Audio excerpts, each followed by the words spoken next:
Om Namo Bhagavate Vasudevaya. Om Namo Bhagavate Vasudevaya. Om Namo Bhagavate Vasudevaya. Bhagavad-gita as it is, chapter 6, Dana Yoga, text number 13 to 14. Samam kaya shiro grivam Daryanachalam stira Samprekshana sikagram syam Tishasjana valokayan Prasantatma vigata vira Brahmachari vritestataha Manaksamyami machito Yukta sitamatpraha Samam kaya shiro grivam Daryanachalam stira Sampraksya nasikagram swam Tishasjana valokayan Prasantatma vigatabhira Brahmachari ritesitaha Manaksamyamyamashito Yukta sitamapraha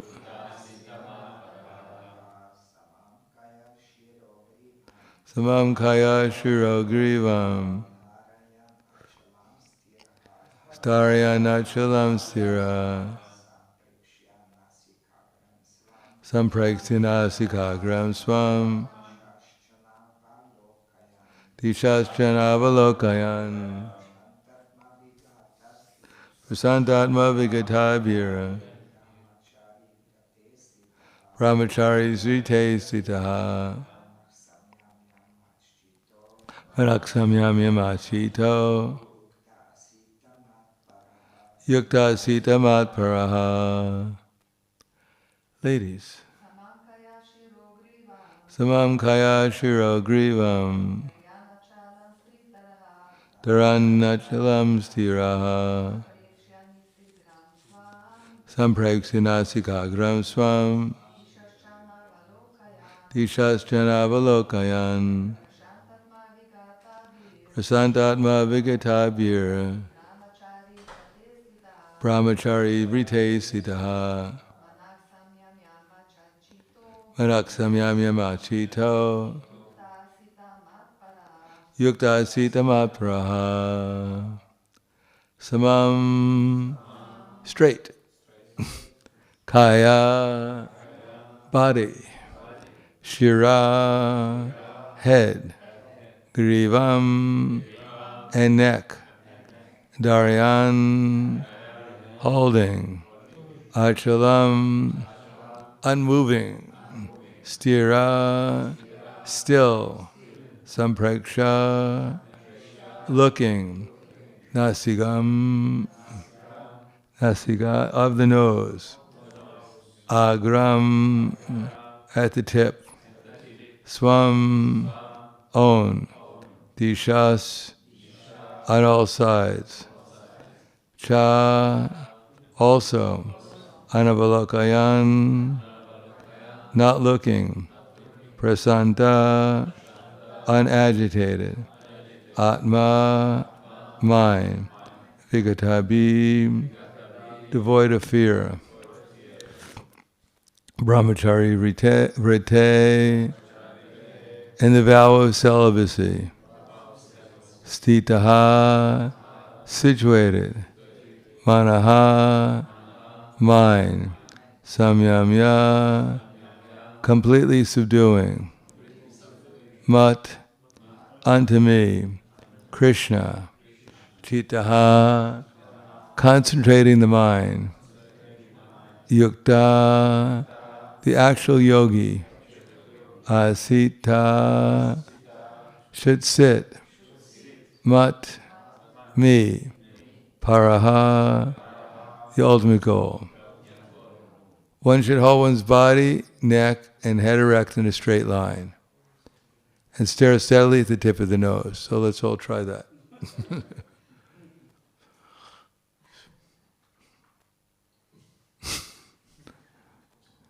We're going to do that for 1 hour.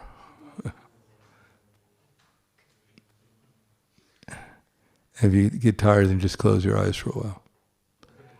Thus, when unagitated, subdued mind, devoid of fear, completely freed from sex life, one should meditate upon me within the heart, make me the ultimate goal of life.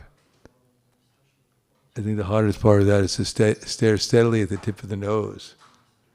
Get cross-eyed after a while. Purport, the goal of, please repeat, one should hold one's body, neck, and head erect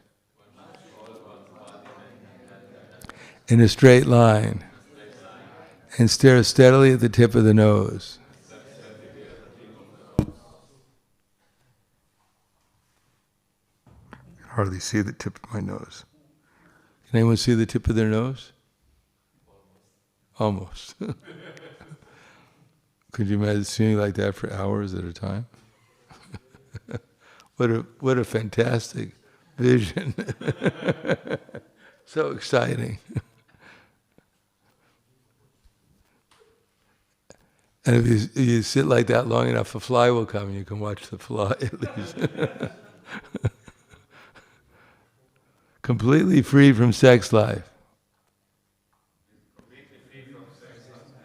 One should meditate upon me within the heart and make me the ultimate goal of life.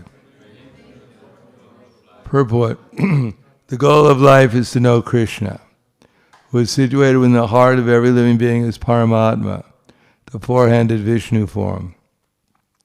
The yoga process is practiced in order to discover and see this localized form of Vishnu, and not for any other purpose. The localized Vishnu Murti is the plenary representation of Krishna dwelling within one's heart. One who has no program to realize this Vishnu Murti is uselessly engaged in Mach Yoga practice and is certainly wasting his time. Krishna is the ultimate goal of life, and the Vishnu Murti is situated in one's heart is the object of yoga practice. To realize this Vishnu Murti within the heart, one has to observe complete abstinence from sex life. Therefore, one has to leave home and live alone in a secluded place, remaining seated as mentioned above. One cannot enjoy sex life daily at home or elsewhere and attend a so-called yoga class and thus become a yogi. One has to practice controlling the mind and avoiding all kinds of sense gratification, of which sex life is the chief. In the rule of celibacy written by the great sage Jagavalkya, it is said, Karmana manasa vacha sarvavastasu sarvada sarvatra maituna tyago brahmacharyam prachakshite. The vow of brahmacharya is meant to help one completely abstain from sex indulgence in work, words, and mind at all times, under all circumstances, and in all places. No one can perform correct yoga practice through sex indulgence. Brahmacharya is taught, therefore, from childhood, when one has no knowledge of sex life. Children of the age of 5 are sent to the Gurukul, or the place of the spiritual master, and the master trains young boys in the strict discipline of becoming brahmacharis. Without such practice, no one could make advancement in any yoga, whether it be dhyana, jnana, or bhakti. Could you imagine going to a university where they have a course in celibacy? Or they teach that in kindergarten, and they have you get your PhD in celibacy in the college. I don't think it's going to happen anytime soon. Such restrained house, as I said, that book that they wrote about the Hare Krišna movement, the strange sex life of the Hare Krišna movement. Do you know what the strange sex life of the Hare Krišna movement is? They're celibate.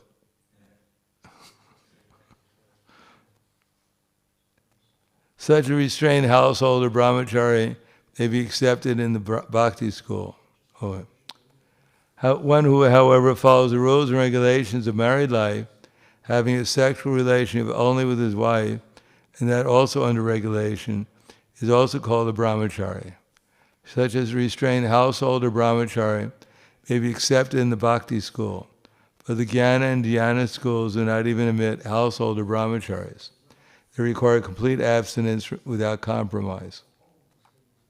In the bhakti school, a household or brahmachari is allowed controlled sex life because the cult of bhakti yoga is so powerful that one automatically loses sexual attraction, be engaged in the superior service to the Lord. In the Bhagavad-gita 6.13-14 it is said, Vishaya vinivartante niraharasya dehina rasavarjam rasopyasya param drishva nivartate. Where others are forced to restrain themselves from sense gratification, a devotee of the Lord automatically restrains because of superior taste.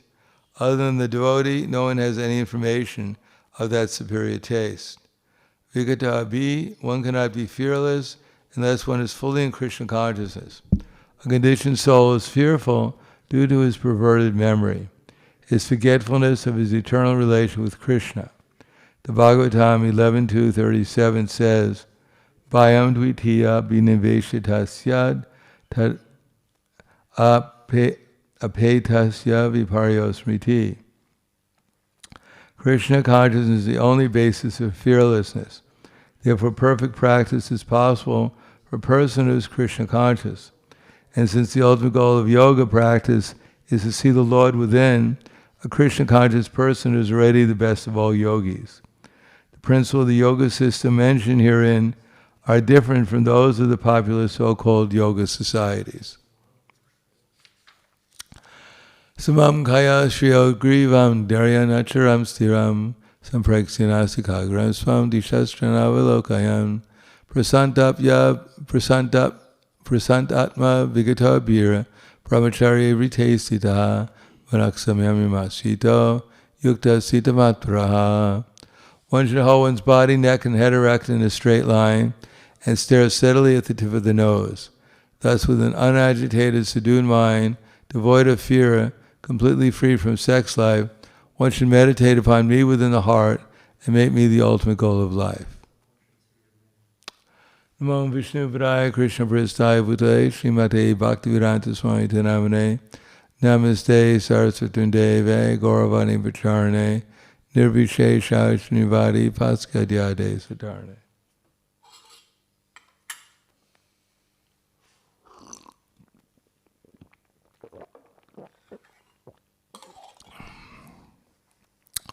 At the end of this chapter, Krishna will say, Tapasvibhyo diko yogi, jnanayobi pito dikaha, karmi vyascha diko yogi, tasmad yogi bhavarjana.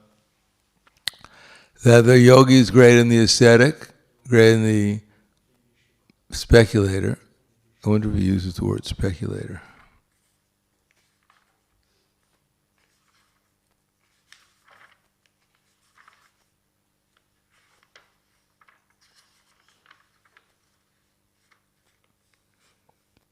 The jnani, the wise. Oh, the yogi is greater than the ascetic, greater than the wise. Oh, here it says, a yogi is greater than the ascetic, greater than the empiricist, greater than the fruit worker. Therefore, Arjuna, in all circumstances, be a yogi. Generally, we think of karma yoga and jnana yoga, and then the ascetic. Where does the ascetic fit in? It's the karma yoga, jnana yoga, and the ascetic, known as the tapasvi. He's that's the meditator. Just like Dhritarashtra was known as the tapasvi. He sat down in meditation and then left his body. Dhira. There's the dhira and there's the tapasvi. I think that in the chapter on the Dhritarashtra, Prabhupada mentions too that tapasvi and the dhira, I believe. Can you see that in this chapter where Dhritarashtra quits his home and then he's in trance, and Prabhupada mentions about the dhira. A reference. In any case, greater than all of them is the yogi. But of all the yogis, yoginam api sarvesham madgaten antaratmana shradava bhajate yamam sameyuktatamo mutaha. Out of all the yogis, one who always abides in me with great transcendental faith, thinks of me within himself, and renders devotional, loving service to me, he is the most intimately united with me in yoga and is the highest of all. So that's already been gone over. Well, it will be gone over in the 8th chapter, where Krishna says, Tasmat sarveshu kaleshu mama nusmara yudrita ayarpito manobudira mama vaishitya samshaya. Therefore, Arjuna, you should always think of me in the form of Krishna. At the same time, you should carry on your prescribed duty of fighting. With your mind and intelligence fixed on me, and everything engaged in me, you'll attain to me without doubt. In other words, by the practice of knowledge, seeing things in relationship to Krishna, especially that everything is Krishna's property, and should be utilized in Krishna's service. And when one takes direction from the bona fide representatives of Krishna, Guru, Sadhana, Shastra, utilizes one's energies in that consciousness that I'm doing this to please Krishna, because everything is Krishna's and I'm Krishna's servant, then one will naturally think about Krishna. So it's possible to do one's daily activities and think about Krishna if we have the right conception of things, the right motivations for what we're doing. Then Krishna will appear within our memory, and when that memory becomes strong enough, then we can experience Krishna's presence, which is explained here as the higher taste. Otherwise, why would the yogi sit there and trying to meditate for many years if there wasn't something higher to obtain? But obviously they must get glimpses of that higher taste, because we also get glimpses of the higher taste sometimes. But in order to remain fixed in trance like Dhruva Maharaj, there is a certain requirement that he had to follow his spiritual master's directions. He had to understand what the goal was, and he had to execute tapasya in order to be able to fix his mind upon Krishna. But by doing that, by following the tapasya, gradual tapasya, of course for him it only took 6 months. I guess that's a kind of gradual 6 months. For us it may take a little longer. I don't think we're prepared for the first month only eat kapita fruit once every 3rd day. Of course it's hard to find kapita fruit in Ljubljana. But even if we just ate an apple every 3rd day, we get a little hungry.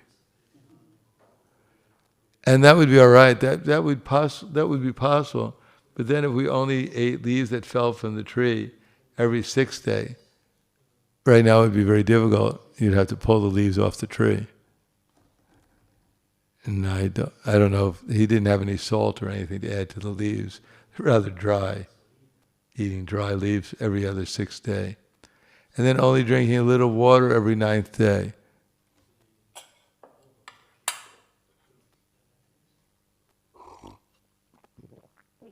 I get thirsty just thinking about it. And then only taking a breath of air every 12th day. Now that's pretty austere. And then stopping breathing. And then after that, only standing on one leg, stopping breathing. Then he was able to completely concentrate his mind. Obviously he had nothing else to do, but couldn't concentrate his mind upon Vishnu. Try to stand on one leg for an hour. Stop your breathing. And then what else do you have to do? All you can do is think about Krishna.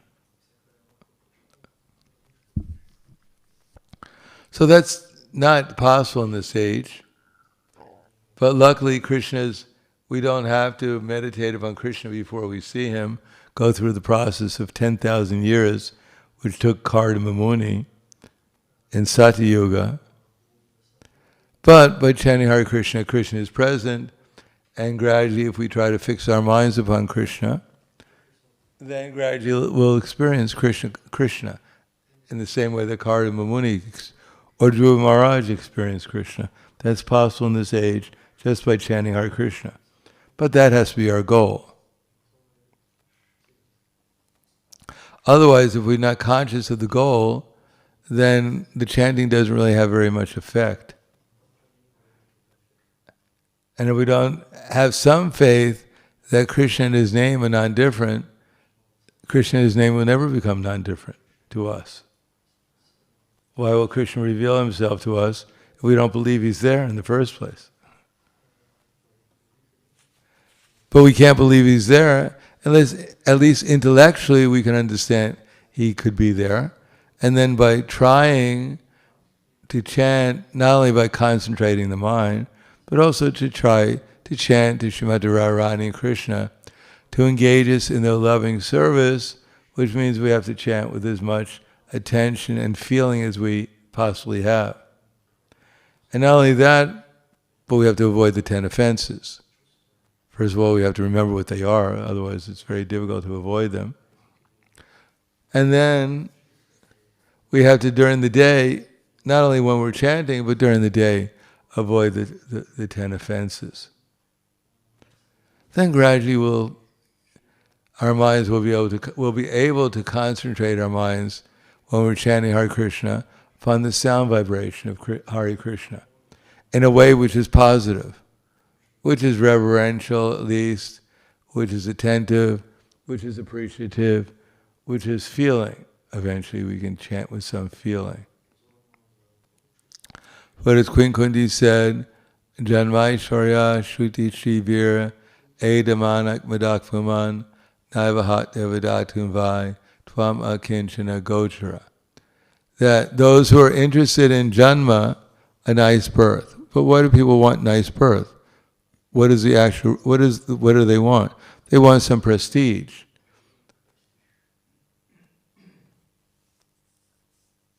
Janma Aishwar, they want wealth.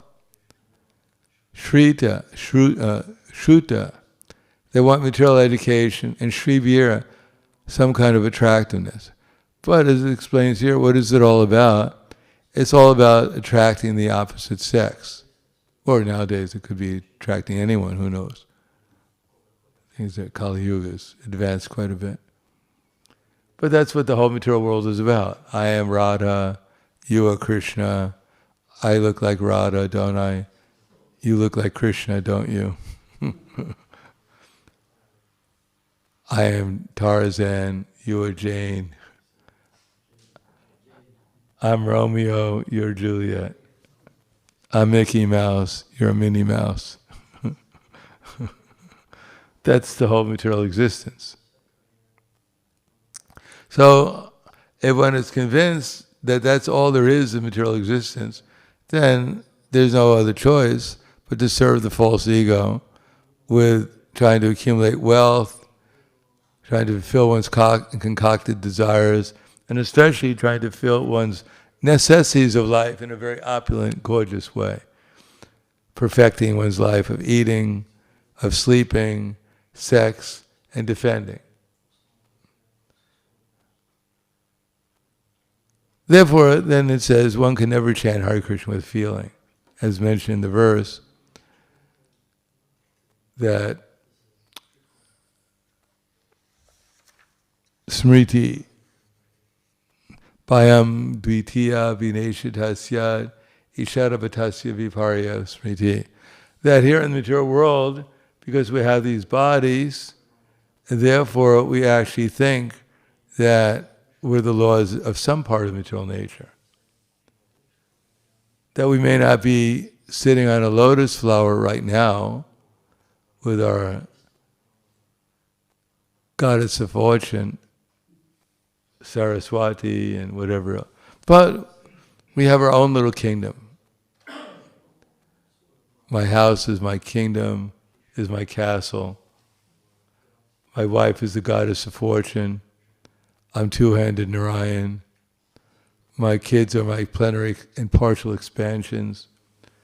My children who are intelligent, they're full expansions. And my not so intelligent children, they're partial expansions.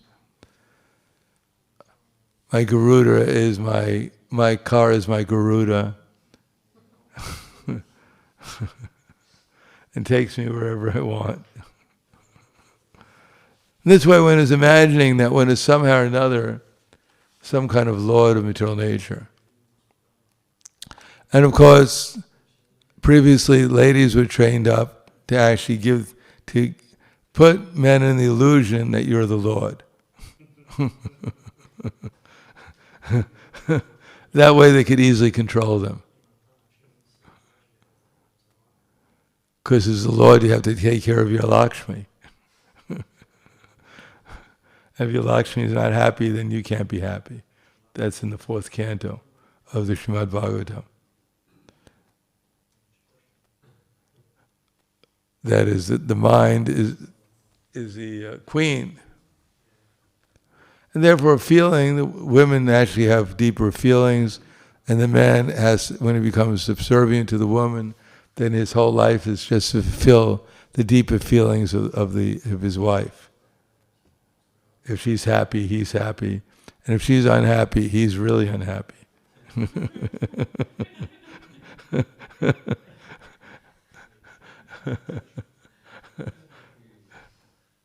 And that way one has no time to think about Krishna. And as you know, one time Prabhupada was in London with Donovan. Donovan was a friend of George Harrison's, very famous singer.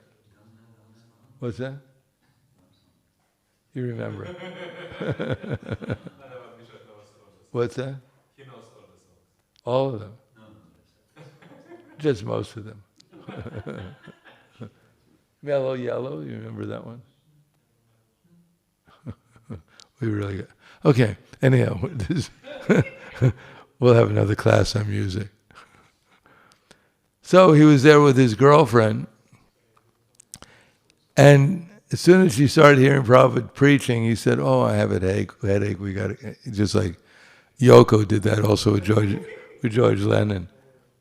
As soon as she sensed that this is going to be very difficult for our romantic relationship, immediately she got a headache and told John Lennon, I think we have to go, I have a headache. Immediately they left. Similarly with Donovan, immediately the lady got a headache, said we have to go.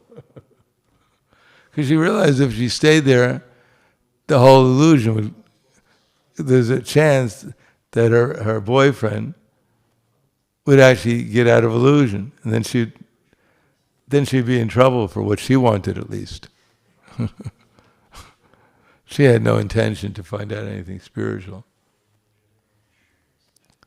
So that's the modern civilization is train, and doesn't train people very well for the ultimate goal of life. And so, like in Sweden, 3 years old, in kindergarten, what they call kindergarten in America, 5 years old, they have little boxes where boys and girls can go into the boxes and explore each other. Get trained up from the beginning of life to be curious about the wrong things. I remember I was in Denmark 30 years ago, and I saw in the newspaper the headline was, "The final taboo has been broken. A father just married his son."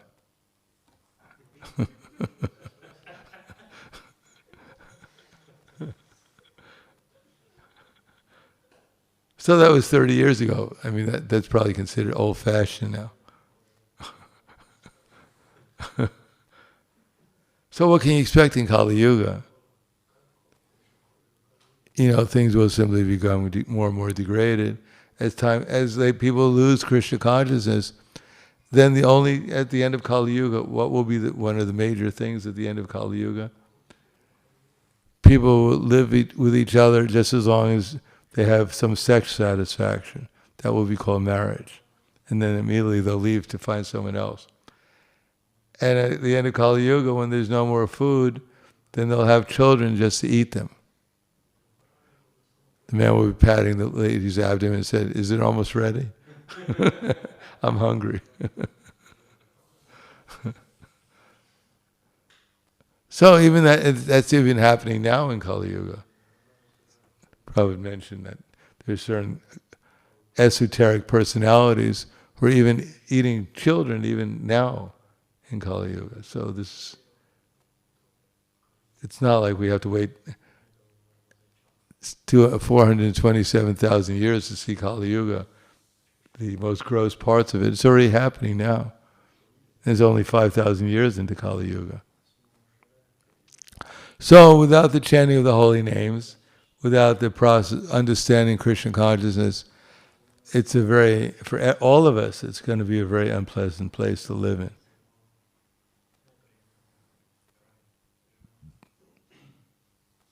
So with that happy note, I'll stop there. Any questions? Yes.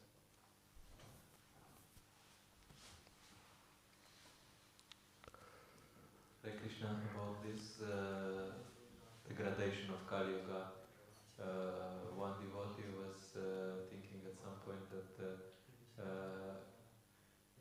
this degradation, it should be until the end of Kali Yuga, but it's every 20 years, it's like completely worse than.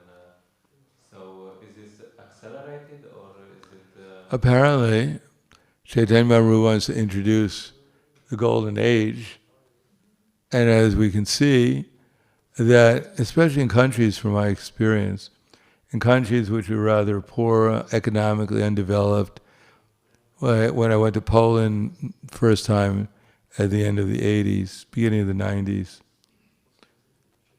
we went there by car from Belgium. I was in Belgium at that time. And we drove there, and when we got to Poland through Germany, there were no advertisements whatsoever. There were no billboards, nothing. There was nothing to advertise. People were driving on the road in horse and buggies. And at that time, it was quite an interesting time. If you put up a poster, like Indra Maharaj was doing programs there, and if you put up a poster for a couple of days, then 100 people would come to the program, at least. And when I was doing a program, we put up just one poster for one day, we get 20 or 30 people come to the program. People were receptive, and when I was visiting there for some time, before they joined the EU, the glorious European Union, Schengen area, then there are devotees, we had like centers all over Poland. And there were so many devotees in the temple, like a temple this size, that there was no room for anyone to sleep in. We were sleeping on the floor, body against body, sleeping on the floor. There's so many devotees, there's no room. It was just packed with devotees. Then as soon as they joined the European Union, our devotional communities fell apart. Because now, they're advertising everywhere for everything. And in order to get all the people, including the devotees, became captivated by this idea, what is this, what's that, that looks amazing, I got to buy that. And therefore they all left to get jobs and get into the real world again, with unlimited opportunities to enjoy. Besides, we had a few other problems, but that was one of the major things. So generally speaking, like in Russia, even now, if you go to the places which are rather not so economically developed, then it's so easy for the devotees to join the Hare Krishna movement because there's no other alternative. There's nothing else to do. The internet doesn't work. They have no money to buy anything. So you can chant Hare Krishna. So the devotees there, they're all over Russia, even not such a nice political climate, but they go and even they get harassed by the authorities, but they do Harinam all the time.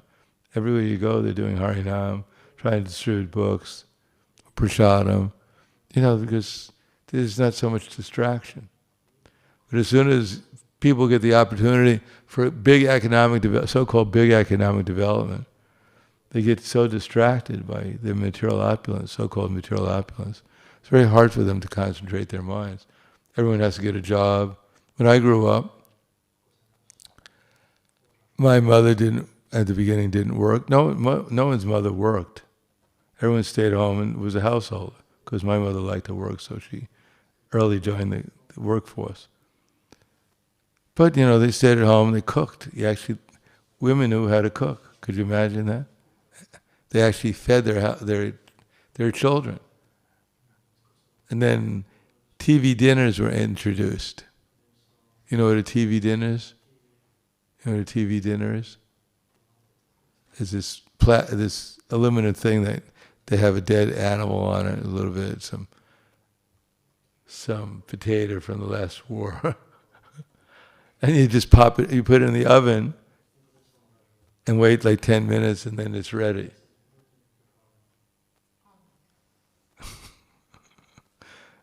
And that's what they eat. Of course, they were doing that for a while, but then they invented McDonald's. Some literally dead animal. That if you threw it on the street, even the rats won't eat it. They don't want to die from... You saw that movie called Super Size Me? Did anyone see that? Super Size Me? There's a movie called Super Size Me. There was a man, he wanted to make an experiment to see what it would be like if he only ate at McDonald's for 1 month, see what would happen to his health. So he did a physical examination, and he was perfectly normal. He had no diabetes, no heart problems, no liver, nothing. He was completely normal. And then for 1 month, he only ate food at McDonald's. And at the end of the month, he got a heart checkup, and the doctor was afraid he was going to take him to the emergency room. He had diabetes, he had heart problems, he had all these chronic diseases at the end of 1 month. So that's progress for the medical industry. Support your local pharmacy.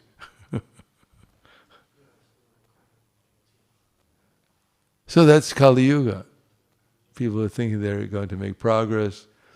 Fast food, so much advertisement, so many credit cards. Could you believe there was a time there was no such thing as a credit card? Actually, I lived in that time. It was just after the dinosaurs left. There's no such thing as a credit card. When I applied for my first bank account, just to put money in a bank account, I was like 40 years old or something.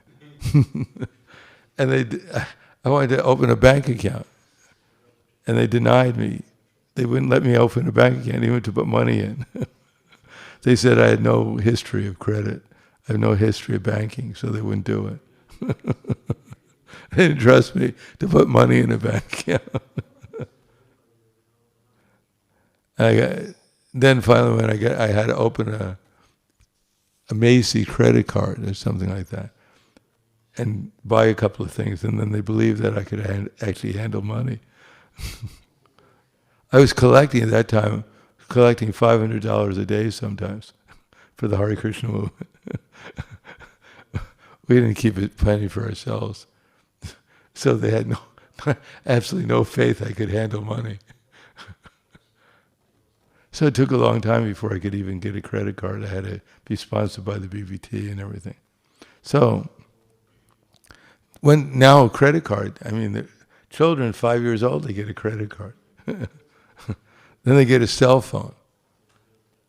People are sitting at their dinner table, the family's sitting at the dinner table, and they don't look at each other. They look at their cell phone. If they want to say something, they text each other at the dinner table.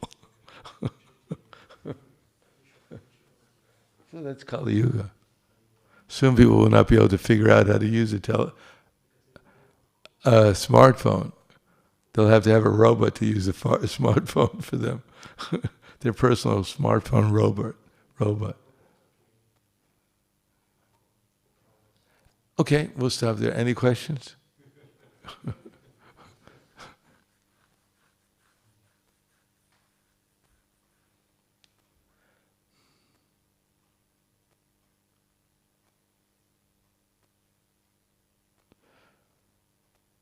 Do you believe me?